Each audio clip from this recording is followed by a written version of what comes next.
Баршаңызға сәлем, қайырлы күн, қалайсыздар? Менің арнама қош келдіңіздер. Сіздермен бірге мен елеместің анары. Бүгін мен сіздерге отбасылық кешкі дастарханның толықтай рецептін арнайы түсірген болатынмын. Соны көрсетемін. Бірінші кешкі асқа біз орыстардың ұлттық тағамы борщтың тағамын рецептімен ұсынатын боламын. Алдымен бізге осындай ет керек. Ет болғанда сүйекті ет болғаны жақсы. Әрі арасында май аралас ет болса тіптен жақсы. Осындай кең қазанымызға суымызды толтырып құйып, етімізді саламыз. Қапағын жауып, қайнағаны күтеміз. Қайнағасын көбігі өзіне осылай бөлініп шығады. Ет салған бойдан тұзды салмаймыз. Себебі көбігі шыққанда көбігі тұздың өзіне сіңіріп алады. Сондықтан көбігін толықтай бәрін тазарып алғаннан кейін ғана тұз салатын боламыз. Көбігін тек қана бір рет алып қана қоймаймыз. 2 рет, 3 рет, 4 рет тіпті алсаңыздар тіпті жақсы болады. Сонда сорпамыз біздің жылтыр мраморный болады. Бұл менің 2 немесе 3 рет алуым шығар. Содан кейін мен 3 рет алдым, анық, тұзын салып, 1 қасық толтырмай томат салдым. Және де 1 лавр жапырағын салып жібердім. Енді біздің борщқа керек нәрсеміз 3 картоп, 2 болгар бұрышы, чеснок, сәбіз, қызылша, әдеттегідей 40 қабат борщ олсыз болмайды. Және де көк шөп. Осындай корей теркасы болса тіптен жақсы. Майдасынан өткізбей қойыңыздар, ол тіпті морковтың дәмі сезілмей кетеді. Осындай ірі көзінен морковыңызды, сәбізіңізді өткізесіздер. Мен морковымды осылай үлкен көзінен өткізіп алдым. Біз зажарка дейміз ғой, борщта бөлек пісіріп аламыз. Сәбізімізді болғаннан кейін қызылшамызды да осылай үккіштен өткізіп аламыз.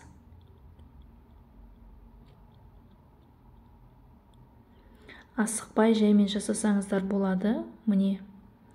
Енді бөлек табамызға сковородка дейміз ғой, майымызды құйып, сәбізімізді салып бір араластырып аламыз. Қатты қуырмаймыз. Кейін үстіне қызылшамызды да саламыз.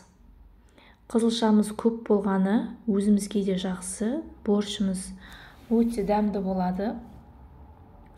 Тұзымызды және бұрышымызды салып, мен қызыл борщты да азғантай қостым. Төменнен жоғары қарай араластырып, енді қуыра береміз.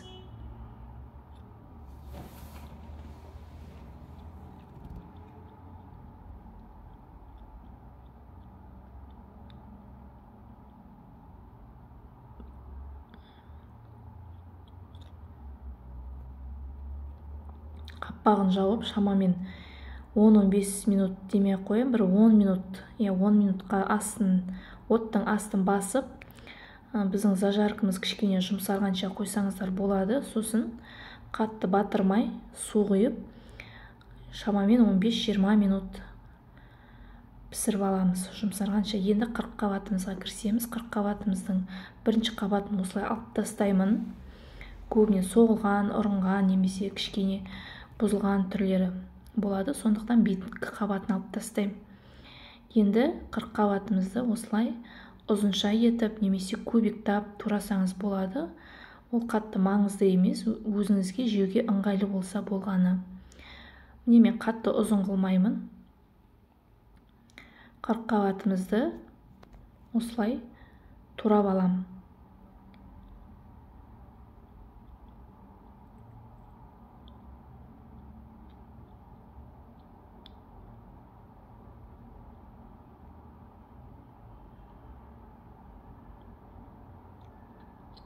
Қабаттың да 3-тен 1 бөлігін пайдалансаңыз болады. Жартысы тым көп болады. Себебі бізде қосылатын басқа да ингредиенттеріміз бар. Қолдарыңызда байлаңыздар.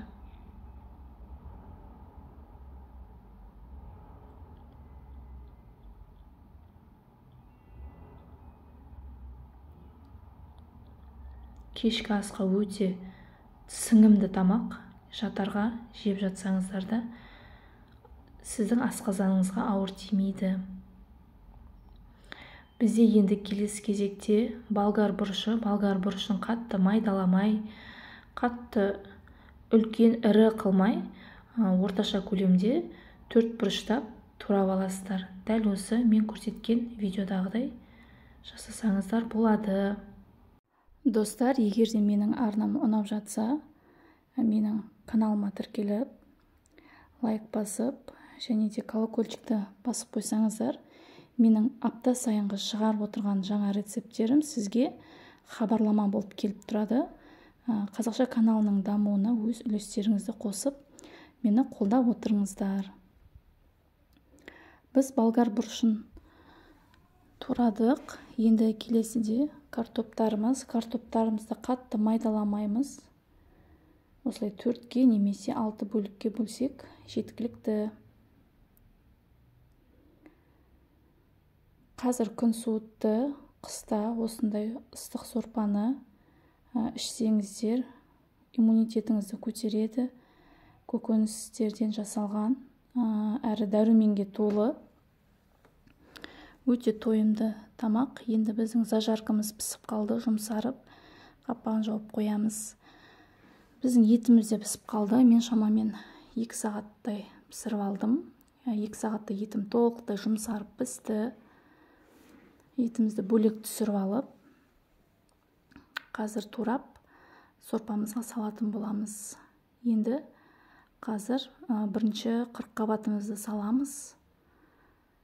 Бір араластырып жіберіп, кейін болгар бұрышымызды және картопымызды салып, бір жұмсарғанша бір қайнатып пісіріп аламыз. Жақсылап араластырып алыңыздар. Менде суы аз болып қалды. Кішкене су тартылғаннан кейін кішкене су құйып жібердім, бір бокалдай. Осы суы жеткілікті. Енді қапағын жауып, тағы да бір қайнатып аламыз. Міне, көкөністерім жартылай пісіп, дайын болып қалды. Еттерімізді тураймыз, бірақ қатты майдалап турамаңыздар. Өзіңізге жеуге ыңғайлы болса болды.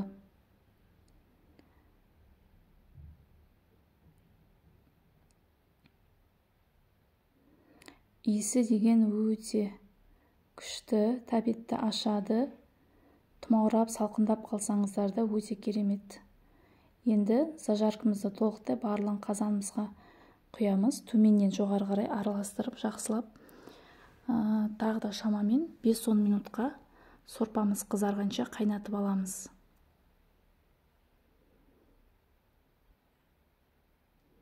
Міне менің сорпам қызарды. Енді етімде толықтай жұп-жұмсақ болып піскен. Енді шамамен 1-2 сарымсақты майдалап турап қазанымызға саламыз. Бір араластырғаннан кейін тағы бір дәмнің ерекше бір дәм келтіретін сорпамызға ол жарты лимонның шырыны. Дәл осылай пісуге жақындап қалғанда лимонның шырынын сорпамызға бір тамызып араластырып жіберсеңіздер, дәмі өте ерекше дәмді болады. Міндетті түрде осылай жасап көріңіздер. Сізге кеңес беремін. Барлығына отбасыңызға ұнайды деп сенімді айта аламын. Тұз дәмін қарап бір тексеріп алыңыздар. Ұсынбас бұрын менің борщ сорпам дайын болды. Толықтай пісті. Дәмі деген өте керемет қыздар. Дәмді. Тағы да айтып кетейін. Дәруменге толы көкөністер иммунитетіңізді нығайтып, жақсартып көтереді. Міндетті түрде отбасыңызды қуантып, осылай ыстық сорпаны жасап беріп отырыңыздар. Өз қалауыңызша қаймақ немесе майонезбен ұсынсаңыз болады. Мен мұнда бетіне қаймақ қойдым. Енді түсін қараңыздар. Қызылшамыз ағарып кетпейді. Өте дәмді болып шыққан қыздар. Ас болсын сіздерге. Міндетті түрде жасап көріңіздер. Менің арнама тіркеліп, қазақша каналды дамытып отырыңыздар. Ал қыздар, енді келесі кезекте мен оп-оңай салаттың рецептін ұсынамын. Бұл өте оңай, жеңіл әрі көп нәрсені қажет етпейді. Жуа, қызанақ, болгар бұрышы және салат жапырағы және де осындай зәйтүн майын қолданатын боламыз. Ал енді кірісеміз. Жасалу жолы өте оңай, қарапайым. Қонақ келердің алдында тез турап араластырып ұсынып берсеңіздер болады. Алдымен жуылып тазаланған қызанақтарымызды осындай керек емес жерін алып тастаймыз да, өзіңіз қалаған көлемде турап кессеңіздер болады. Маған осылай ыңғайлы, мен осылай турадым.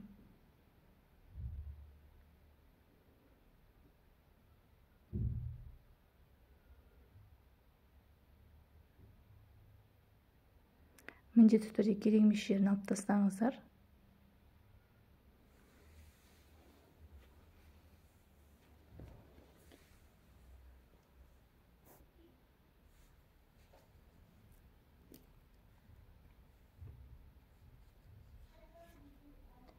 Енді келесі кезекте бізде болгар бұрышын өз қалауыңызша түсіне мән бермеңіздер. Кез келген түсте бола береді. Қатып қалған қағида жоқ. Бастысы дәмін келтіріп, өзінің дәруменін беріп тұрады. Осылайша өзіңізге ыңғайлы етіп турасаңыздар болады. Мен қатты ірі, қатты майда емес, орташа көлемде турап алдым.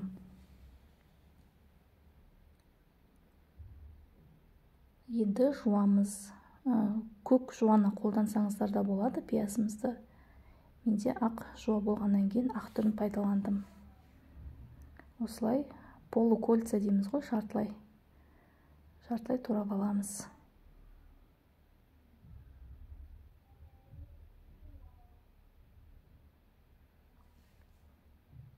Ең соңында салат жапырағы.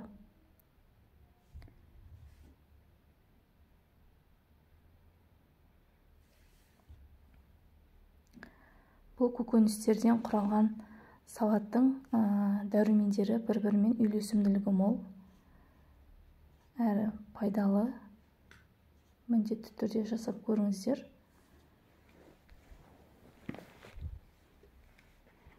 Шым тұз.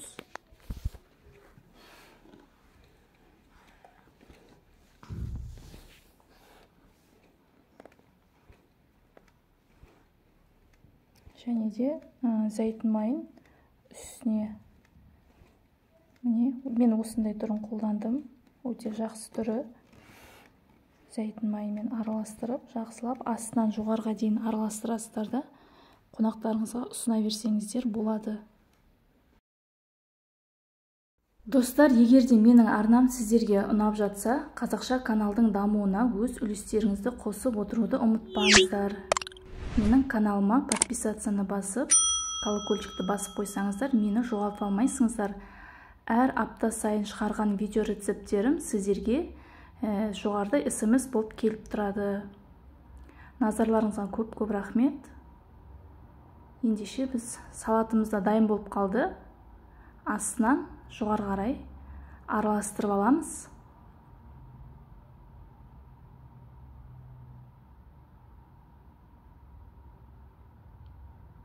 Бұл өте жеңіл салат. Тез жасалады. Міне осылай ыдысымызға салып, қонақтарыңызға ұялмай ұсынсаңыз болады, немесе өзіңіз де кешкі астың қасына палаумен, немесе макаронмен жесеңіздер, асқазаныңызға жеңіл тиеді. Осымен біздің салатымыз дайын. Міндетті түрде жасап көріңіздер. Еш қиындығы жоқ, үйдегі бар нәрседен жасауға болады.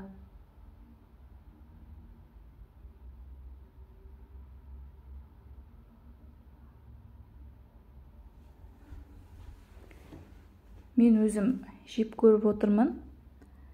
Түрлі дәмдеуіштер қоссаңыздар да болады, бірақ мен қосқан жоқпын, тек қана тұздың өзі жеткілікті.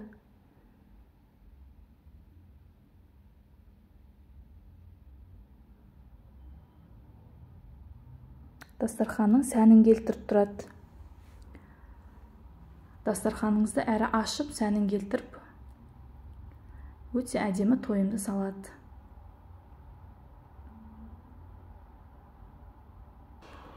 Ал қыздар, келесі кезекте мен сіздерге өте оңай жасалатын пирогтың рецептісін ұсынғым келіп отыр.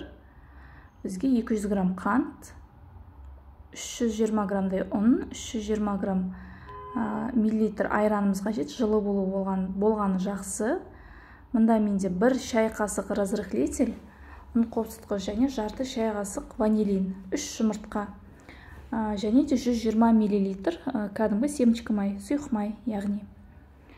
Осы барлық ингредиенттерді алдын ала дайындап аламыз. Ал ендеше біздің пирогымызды жасауға кірісеміз. Осындай таза ыдысымызға алдымен 3 жұмыртқамызды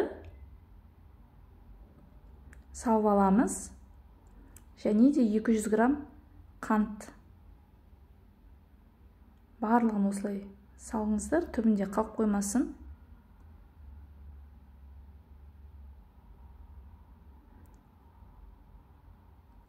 Енді кезекте біз миксерлейтін боламыз.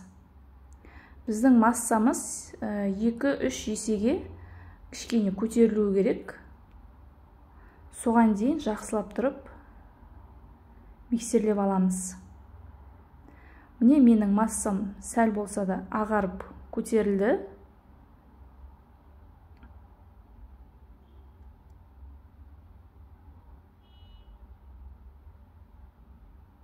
Шамамен 5 минуттай миксермен араластырдым. Енді сұйықтығын қараңыздар, қандай болу керек екен, сізге әдейі көрсетіп отырмын.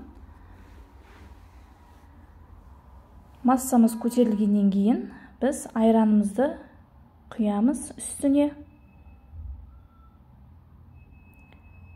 Тағы да шамамен 1 минуттай миксерлеп аламыз.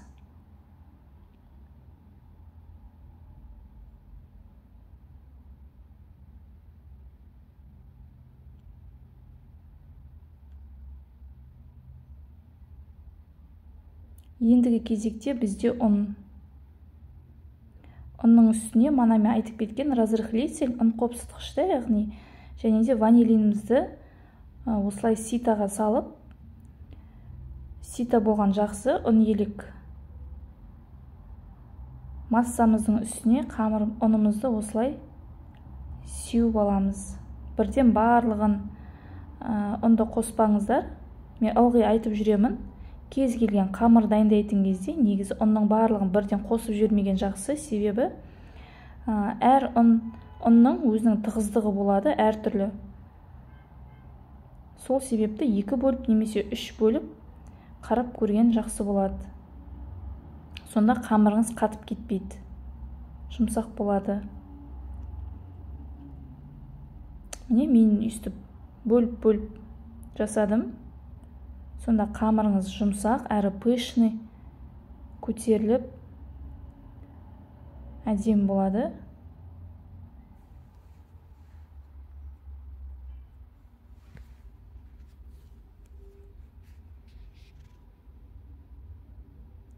Міне біздің массамыз сәл қоюланады.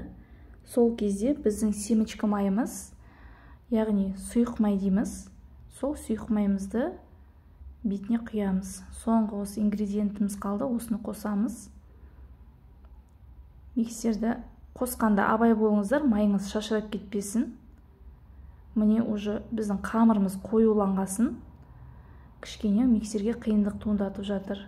Әбден араласып кеткесін, қазір жеңілденеді. Ал достар, біздің қамырымыз дайын. Міне қараңыздар, қандай болып шықты. Бұдан қою болмау керек, бұдан сұйықта болмау керек. Міне орташа, қатты қою да емес, сұйықта емес. Енді біздің протеин алдын ала дайындап қойыңыздар. Міндетті түрде алдын ала майлап аласыздар қыздар. Мен майлап алдым. Және де біздің массамызды барлығын ыдысымызға құятын боламыз. Мен пешімді осы кезде қосып қойдым. 180 градусқа қосып қойсаңыздар болады. бетін осылай тегістеп жібереміз.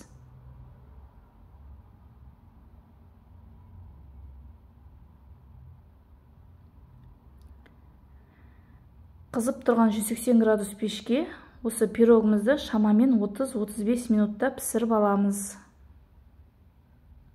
Пешке салмас бұрын тестомызды кішкене бір сілкіп, осылай нетіп жіберіңіздер, ішіндегі ауалары кішкене шықсын, бір тегіс болып пісу үшін. Міне менің пирогым дайын болды. Ыстық, барлық жері тегіс піскен. Мен қазір үстіне сахарный пудрамен әсемдейтін боламын. Ол әркімнің өзінің қалауы. Кімге қалай ыңғайлы, кімге қалай дәмдірек көрінеді, солай әсемдесе болады.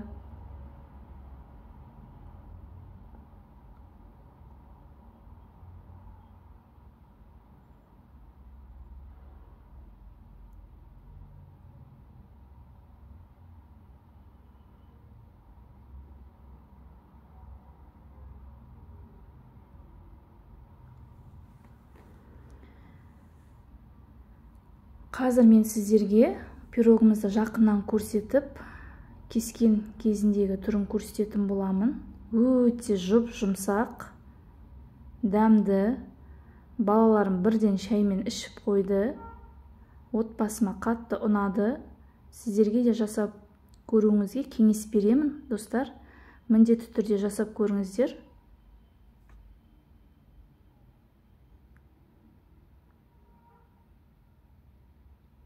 Және де оңай кесіледі.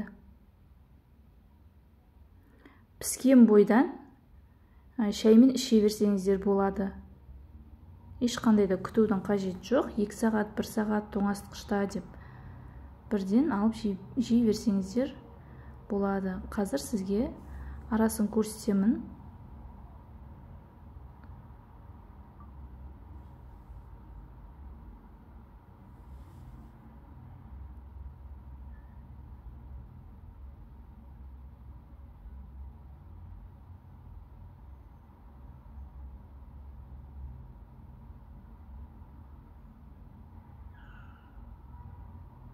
Міне қараңыздар, үлпілдеп тұр, жұп-жұмсақ.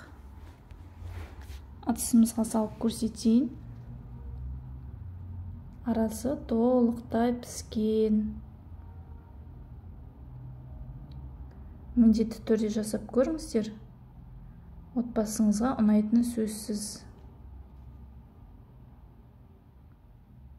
Мен өз-өзімді ұстай алмай тіпті дәмін көрдім. Бірден піскен бойдан сізге де көрсетейін.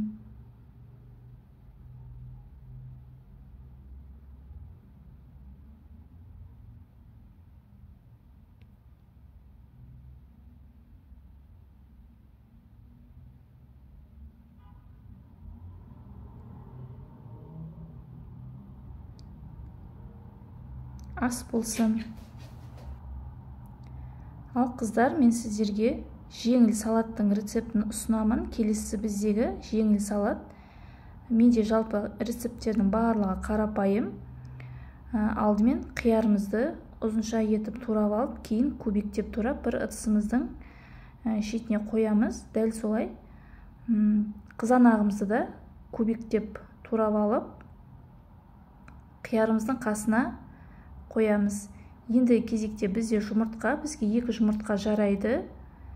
Алдын ала тазалап, қайнатып алып, оны да дәл солай кубиктеп турап ыдысымызға орналастырамыз.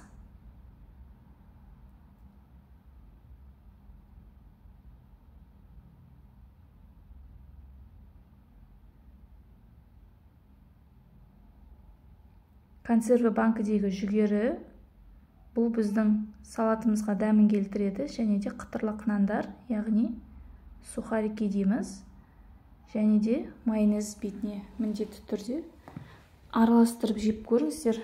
Дастарханыңызға ұсынсаңыздар, қонақтарға болады. Өте дәмді ас болсын.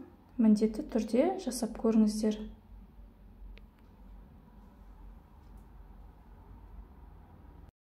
Елеместің ана арнан сәлем, менің арнама қош келдіңіздер.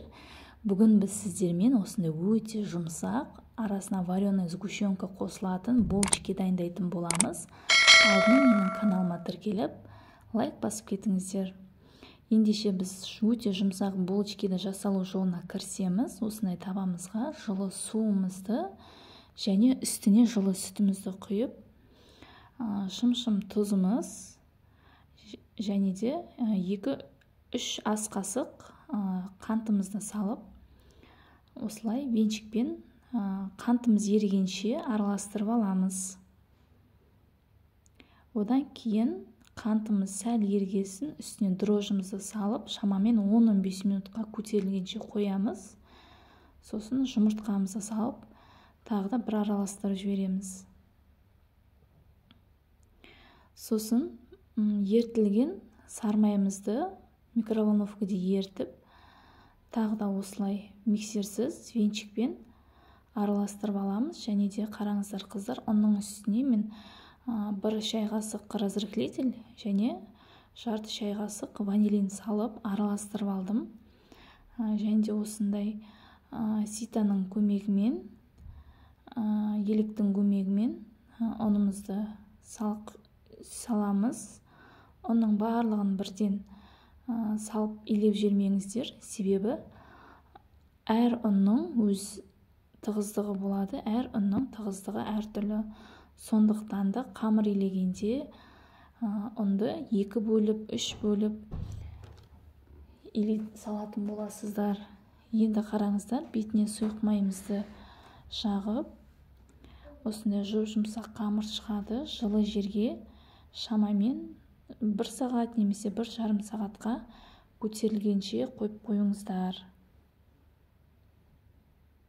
Міне мен қамырым 1 сағаттың ішінде көтерілді. Қараңыздар, жұмсақ, үлпілдеп тұр. Енді булочкамызды жасауға кірісеміз. Менің каналым ұнаса, лайк басып, сұрақтарыңыз болса комментарийге жазып кетсеңіздер болады. Мен сіздерге толық жауап беремін. Менің арнама тіркелуді ұмытпаңыздар. Және де қазақ тіліндегі каналды дамытуына өз үлестеріңізді қосыңыздар. Қыздар, қараңыздар, осылай дөңгелекше етіп барлығын жасап аламыз. Менде шамамен 18 немесе 20 булочки шықты. Осылай оқтаумен жайып аламыз. Және де бөлме температурасында ертілген сармайымыз болса, осылай жағып аламыз. Мен деп вареная сгущенкасын қолдандым. Ол әр адамның өз қалауы, қандай түрін қоссаңыздар да өздеріңіз біледі. Бірақ мен үшін вареная сгущенка ол деп сгущенкасы өте жақсы. Және де осылай арасын кесеміз. Пышақпен кесеңіздер де болады, бірақ маған осы ыңғайлы. Осылай формасын шығарамыз. Қараңыздар. Қазір мен сіздерге тағы да біреуін жасап көрсетейін. Міне сармайымызды жағамыз. Вареная сгущенкамыз. Көбірек салсаңыз, өзіңізге де дәмдірек болады. Пышақпен кессем, мен коврегімді тесіп аламын деп пышақпен кеспедім.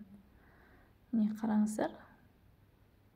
Бұл менде бірінші партиясы. Осылай 15-20 минутқа көтерілгенше қоясыздар. Және жұмыртқаның сарысын жағып, шамамен 20-25 минутта қызып тұрған, 180 градуста қызып тұрған пеште пісіріп аламыз.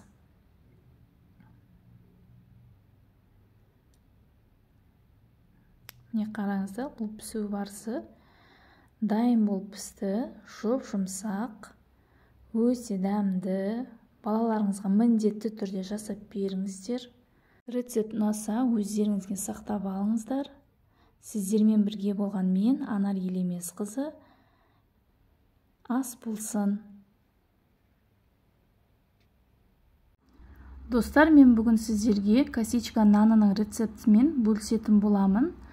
Менің арнамды кетіп қалмаңыздар, соңына дейін қараңыздар. толық рецептін көрсетемін. Жылы суымызға тұзымызды және қантымызды салып, алдымен араластырып аламыз. Кейін үстіне 1 шай қасық дрожжымызды салып, бетін жауып, шамамен 10-15 минутқа апарамыз көтерілгенше бір шетке ысырып қоямыз. Міне біздің апарамыз көтерілді. Енді қамырымызды жасауға кірісеміз. Апарамызды осылай ұнның үстіне, ситадан өткізілген ұнның үстіне және де жылы 1 стакан сүтімізді құйып, жақсылап араластырамыз. Сұйық маймызды да ұмытпаймыз. Алдымен мен осылай лопатамен астынан жоғары қарай араластырып алдым.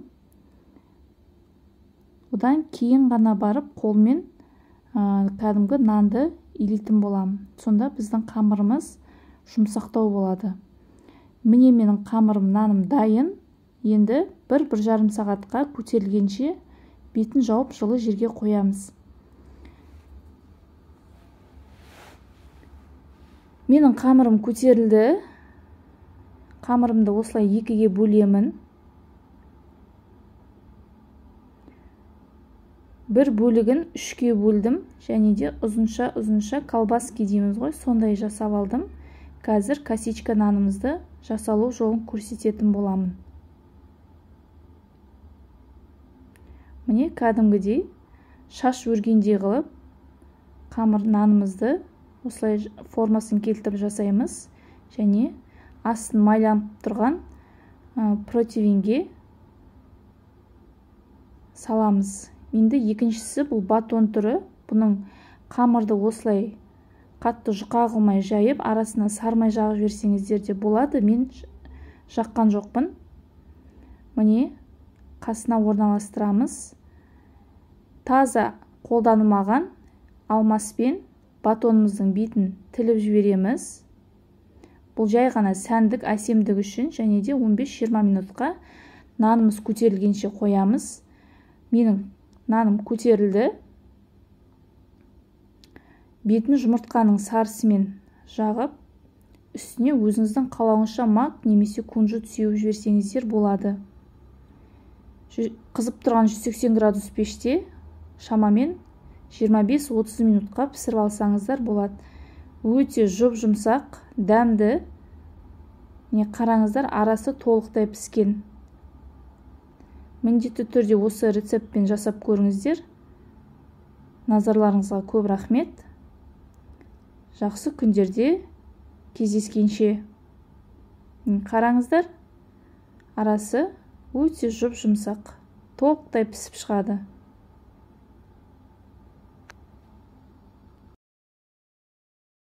Елеместің анарынан сәлем, баршаңызға қайырлы күн. Бүгін мен сіздерге сәбізден жасалатын икраның рецептісін ұсынатын боламын. Өте оңай, тойымды қыста нан мен тамақпен жегенге өте жеңіл. Енді бізге не керек, не қажет екенін көрсетіп кетемін. Бізге болгар бұрышы, шуа, сарымсақ, ащы бұрыш, сәбіз және қызанағымыз қажет болады. Барлығын қазір рецепт видео бойынша айтып кететін боламын. Алдымен сәбізімізді ет тартқыштан өткізіп аламыз.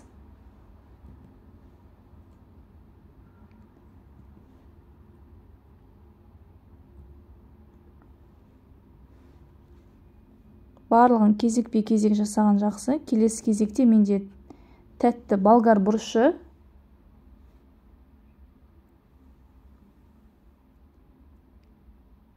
менде сәбіз 1,5 килограмм, болгар бұрышы да 1,5 килограмм. Барлығы нақты рецепт бойынша жасап көрсеңіздер, өте дәмді шығады.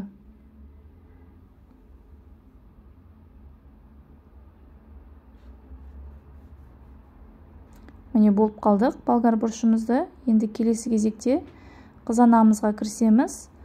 Қызанағымыз бізде 3 килограмм. Егер сәбізіңіз 2 килограмм болса, онда қызанағыңызды 4 килограмм қылып аласыздар. Құрғақ болып кетпеу үшін, сочный, сулы болу үшін осылай помидорымызды, қызанағымызды сәл көбіректеу қылып аламыз.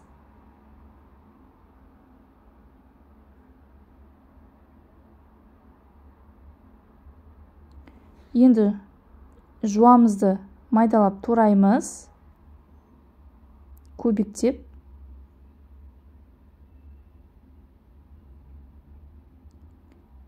Мен 2,5 жуа пайдаландым. 3 жуа, 4 жуа өзіңізге байланысты. Қызып тұрған үлкен кастрөлімізге майымызды қыздырамыз. Кейін үстіне жуамызды салып қуырамыз. Жуамыз жұмсарғаннан кейін сәбізімізді саламыз. Алдымен ең бірінші сәбізімізді саламыз.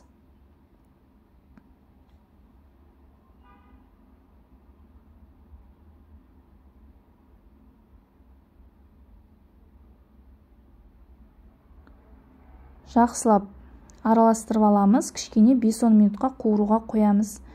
Қорқпаңыздар, асты жабыспайды. Енді болгар бұрышын саламыз. Болгар бұрышымызды кішкене сәбізбен араласып қуырылуы қажет шамамен. Ол да ұзақ емес, бір 5 минут, 10 минутқа қуырып алсаңыздар жеткілікті. Міне, қараңыздар, уже шырыны бөліне бастады. Қазір сіздерге көрсететін боламын. Ешқандай да жабыспайды. Қараңыздар, міне. Сәбіздің және болгар бұрышының шырыны шықты. Енді ең соңғы кезекте біз қызанағымызды саламыз. Дәл осылай жақсылап төменнен жоғары қарай араластырамыз. Достар, міндетті түрде менің арнама тіркеліп кетіңіздер. Көптеген пайдалы рецепттерді шығарып отыратын боламын. Жақсылап қайнатамыз. Барлығын алғанда 50 минут немесе 1 сағат толық қайнатсаңыздар жеткілікті болады. Енді қараңыздар, мына жақта мен банкілерімді осылай мантаваркаға бұқтырамын, және де қақпақтарын бөлек ыдысқа қайнатамын. Енді біз тұз бұрышын дәміне қарай салатын боламыз. Енді сіз өз қалауыңызша саласыздар, ащыны қаласаңыздар, тұзын көбірек саласыздар.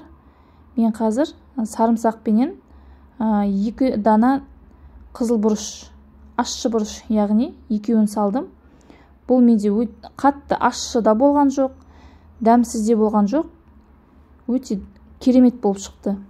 2 ас қасық тұз және 3 ас қасық қант салдым, және жарты ас қасық қара бұрыштан салдым. Дәл осы рецепт бойынша жасасаңыздар, өте керемет шығады достар, өте керемет. Тағы да айтамын, міндетті түрде жасап көріңіздер. Міне, менде толықтай дайын болып қалды десем де болады. Суы өз алдына бөлек шығып, міне түсі өте керемет, енді мүмкін емес. Ас көгіңіз болса, одан да қоса салыңыз, менде болған жоқ. Енді алдын ала жаңағыдай көрсетілген тазаланған банкімізге осылай құйып аламыз, және де қақпағымызға бір тамшы уксусымызды тамызып, егер көп құйылып кетсе, кейін қарай құйып тастаңыздар. Осылай бұрандалы қақпағымызбен бұрап жауып тастаймыз. Және де төңкеріп қойып, жылы орамалмен немесе жылы көрпемен бір түнге жауып қоямыз. Міндетті түрде жасап көріңіздер, өте дәмді қыздар. Палаумен, макаронмен, вермишельмен өте дәл кетеді. Міндетті түрде жасап көріңіздер. Сіздермен бірге болған мен, Анар Елемесқызы. Ас болсын.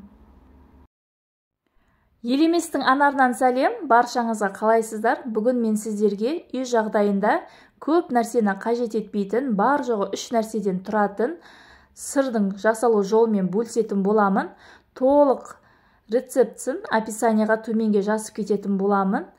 Өте дәмді әрі тойымды. Менің арнама тіркеліп, лайк басып, колокольчикті басып тұрсаңыздар, мен сіздің алдыңыздан шығып тұратын боламын.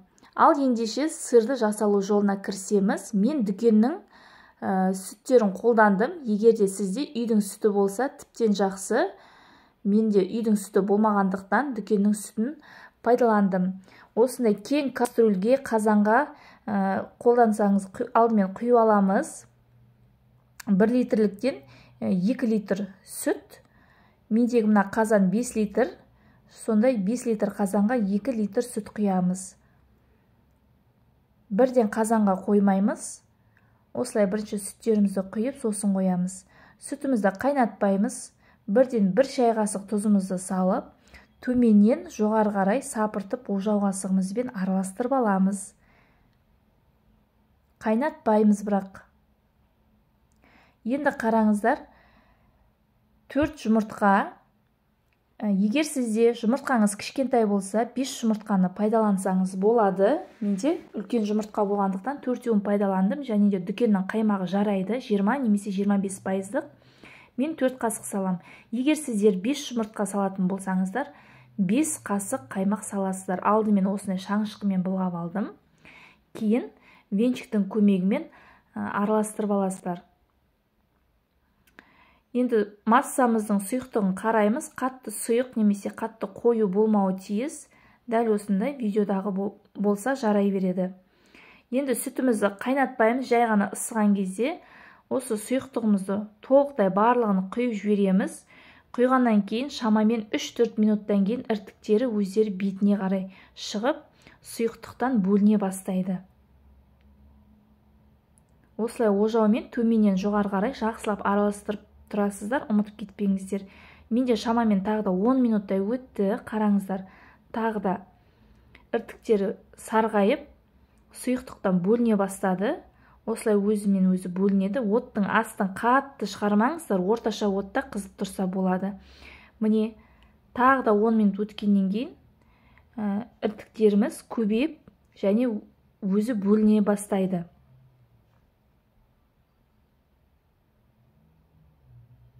Тағы да 5-10 минут өтті. Міне қараңыздар, сұйықтығымыз барынша тартылған, іртіктеріміз жиналған. Енді сырымызды жасалу жолына кірісетін боламыз. Осындай мен марлы пайдаландым. Сіздер шытмата болса, шытматаны пайдалансаңыздар болады. Енді осыны құямыз, сұйықтық астына өтіп кетеді.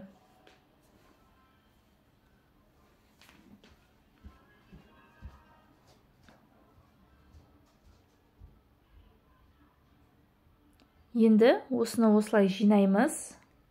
Барынша мұқият болыңыздар. Қолдарыңыз күйіп қалмасын. Менің каналым қызықты болса, мені қолдап, лайк басып, тіркеліп, колокольчикті басып, жоғалтпалмас үшін қолдап кетсеңіздер болады. Алдағы уақытта қызықты видеолар салып тұратын боламын. Осылай сығып аласыздар. Соңында мен қазанмен бірге құйып жібердім.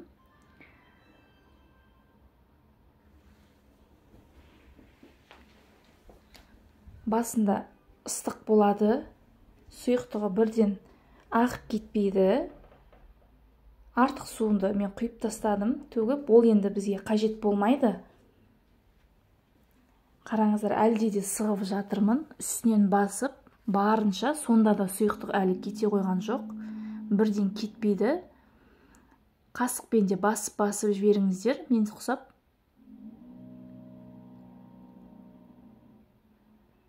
Қолмен тағы да қосымша басып жатырмын. Қараңыздар, сонда да сұйықтық бар. Енді осындай 5 литрлік баклажканы үстіне басып, шамамен ең азы 5-6 сағат немесе 1 күнге қойсаңыздар болады.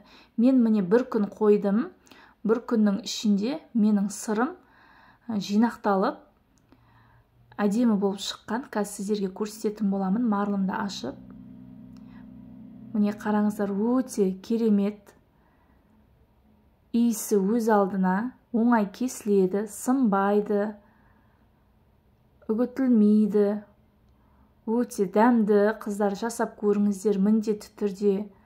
Таңғы асқа, балаларыңызға, шайға, үйіңізде үлкен адам болса, ата-енеңізге, ата-әжеңізге ұнайтынына сенімдімін. Міндетті түрде жасап көріңіздер.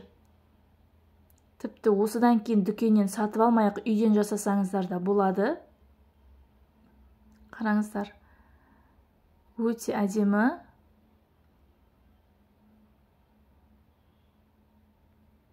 Қазақша каналының дамуына өз үлестеріңізді қосып, менің арнама тіркеліп, лайк басып, комментарий жазып кетсеңіздер болады. Назарларыңызға рахмет. Сіздермен бірге болған мен, Анар Елемесқызы. Елеместің Анардан сәлем. Қалайсыздар? Менің арнама қош келдіңіздер. Бүгін мен сіздермен осыны өте дәмді хамыр хасып деген тағамның рецептімен ұсынатын боламын. Алдымен менің каналыма тіркеліп, лайк басып, комментарий жазуды ұмытпаңыздар. Ең алдымен тамағымыздың қамырына кірісетін боламыз. Бір жұмыртқамыздың үстіне 100 мл суымызды құйып, осылай венчиктің көмегімен араластырып аламыз. Кейін сұйықтығымызға аз-маз тұзды сеуіп, және де ұнды осылай алдымен қасықтап салып аламыз. Бірден қамырдың барлығын салып жібермейміз. Себебі әр ұнның тығыздығы әртүрлі. Сондықтан алдымен осылай аз-аздан салып, осылай жұмсақ қамыр елейміз. Енді бетін жауып, шамамен 15-20 минутқа бір шетке қоямыз.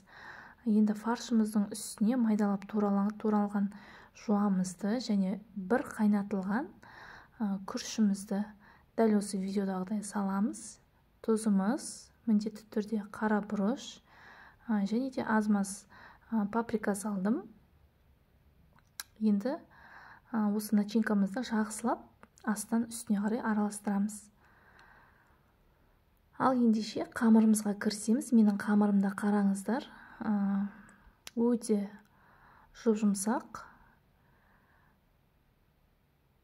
эластичный дейміз ғой, сондай болып шыққан менің қамырым. Дәл осылай видеода көрсетілгенде қамырымызды жайып шығамыз. Ортасын баспаймыз, екі шетінен. Қараңыздар, мен ортасын көп баспаймын. Тағы да бір көрсетіп шығайын. Міне екі шетіне қарай көп күш керек емес. Сол кезде қамырыңыз әп-әдемі жұмсақ әрі дөп-дөңгелек болып шығады. Видеоны толықтай қарап, менің арнама тіркеліп, лайк басып, комментарий жазуды ұмытпаңыздар. Әрі колокольчик қойып қойсаңыздар болады. Менің апта сайын шығарып тұрған рецепттерім сізге колокольчикпен келіп тұрады. Қараңыздар, дәл мантыны істегендей қылып, қамырларымызды осылай төрт бұрыштап кесіп жаямыз. Енді бұл жасалу әдісін қараңыздар, мұқият боламыз. Бір жақсысы, ешқандай суы, фарштың майы ағып кетпейді. Бірінші астын және де екі жағын түйіп, міне осылай істеп аламыз. Енді манты варкамыздың осындай табақшаларын астын майлап, барлығын сыйғанша үстіп қойып шығамыз. Одан кейін біздің міне осылай бетінде майлап аласыздар. Жылтырап тұру үшін, әрі қатып кетпеу үшін, жұмсақ болу үшін міне мантоваркаге шамамен 35-40 минутта пісетін болады. Енді подливамызды, тұздығымызды жасайтын боламыз. Қызып тұрған майымызға туралған жуамызды, майда үкіштен өткізілген сәбізімізді, тұз бұрышымызды және де томат пастасын салып, жақсылап қуырып аламыз. Әбден қуырылғаннан кейін сарымсағымызды да қосамыз. Қапағын жауып, шамамен 15-20 минутқа пісіріп аламыз. Енді қараңыздар, менің тамағым пісті. Қыздар, өте дәмді. Кеңес беремін. Жасап көріңіздер, дәмі ерекше. Видео ұнаған болса, тіркеліп, лайк басып кетіңіздер. Сұрақтарыңыз болса, міндетті түрде қойыңыздар. Сіздермен бірге болған мен, Анар Елемесқызы. Ас болсын. Елеместің Анарынан сәлем. Бүгін мен сіздерге осындай 10 минутта дайын болатын әрі жұмсақ печеньенің рецептімен бөлісетін боламын. Алдымен менің парақшама тіркеліп, лайк басып және өз пікірлеріңізді қалдыруға ұмытпаңыздар. Ал ендеше қыздар, бізде кірісеміз. Ыдысымызға бір жұмыртқамызды жарып жіберіп, үстіне қантымызды салып, алдымен осылай венчиктің көмегімен бір араластырып аламыз. Одан кейін сармай бөлме температурасында еріген, немесе қатты асығыс болсаңыз, микроволновкаға бір ертіп алсаңыздар да болады. Қантымыз әбден ерігенше жақсылап араластырып аламыз. Енді ұнға өз қалауынша ванилин қоссаңыздар да болады. Мен сияқты осылай 2 немесе 3 бөліп салыңыздар. Бірден илеп ұнды салып жібермеңіздер және жарты шай қасық ұн қопсытқышты салуды ұмытпаңыздар. Екі бөліп сал дегенім қыздар, себебі әр ұнның өзінің тығыздығы әртүрлі болады. Сондықтан 2 немесе 3 бөліп асықпай осылай жұп-жұмсақ қамыр илеп алыңыздар. Қараңыздар қыздар, менің қолыма жабыспайды, жұп-жұмсақ қамыр илейміз. Илеп болғасын бірден печенька жасауға кірісіп кете берсек болады. Дәл осы видеода көрсетілгендей кішкентай домалақ-домалақ шариктерді жасап, қасымызда ыдысқа үстіне қант салып, қантты екі жағына аунатып, осылай противеньге пергамент қағазын төсеп, қасықтың көмегімен дәл осылай видеода барлығы анық көрсетілген. Өз қалауыңызша, фантазияңыз бойынша узор салсаңыздар болады. Міне қараңыздар қыздар, қызып тұрған пеште 180 градуста шамамен 10 минут, 13 немесе 15 минут аралығында қызартып пісіріп аласыңыздар. Өте жұмсақ, дәмді, әрі тойымды. Балаларыңызға міндетті түрде жасап беріңіздер. Қыздар, өте дәмді, тағы да айтамын, іші толық піседі. Міне қараңыздар, асты үсті бірдей піседі.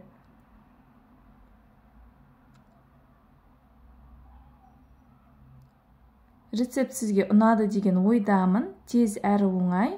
Сіздермен болған мен Анар Елемесқызы. Менің арнама тіркеліп, лайк басып, пікірлеріңізді жазуды ұмытпаңыздар. Ас болсын.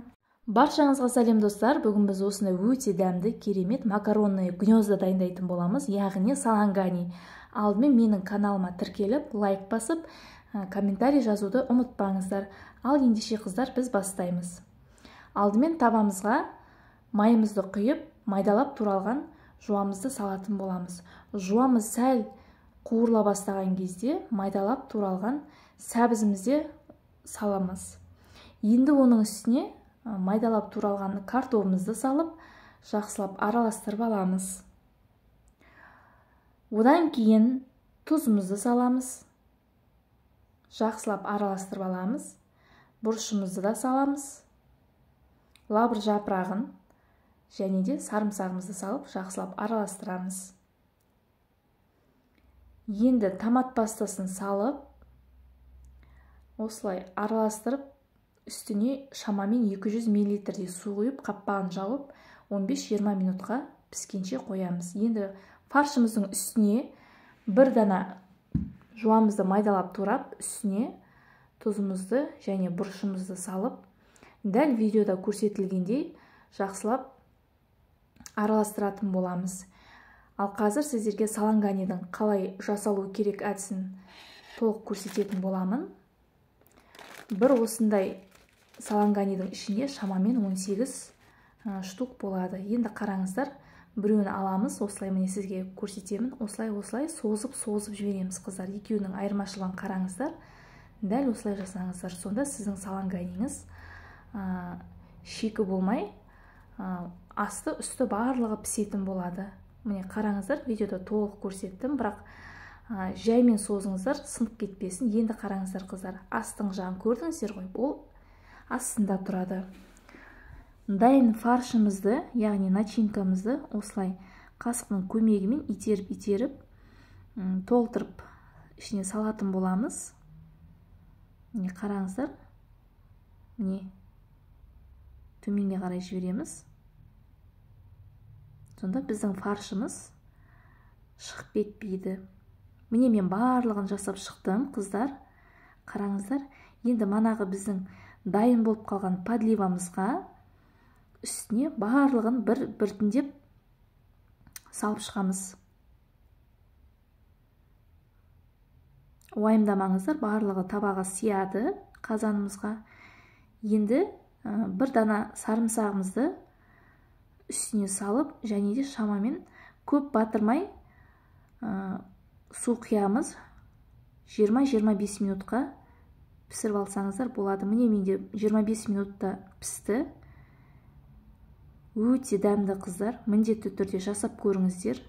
Ата енеңізге, балаларыңызға, жолдасыңызға жасап берсеңіздер, мәз болатынына сенімдімін. Жұп-жұмсақ, өте дәмді, тойымды әрі тез жасалады. Міндетті түрде жасап көріңіздер. менің каналыма тіркеліп, лайк басып, комментарий қалдырып, қазақ тілі каналын қолдауды ұмытпаңыздар. Сіздермен бірге болған мен, Анар Елемесқызы. Ас болсын.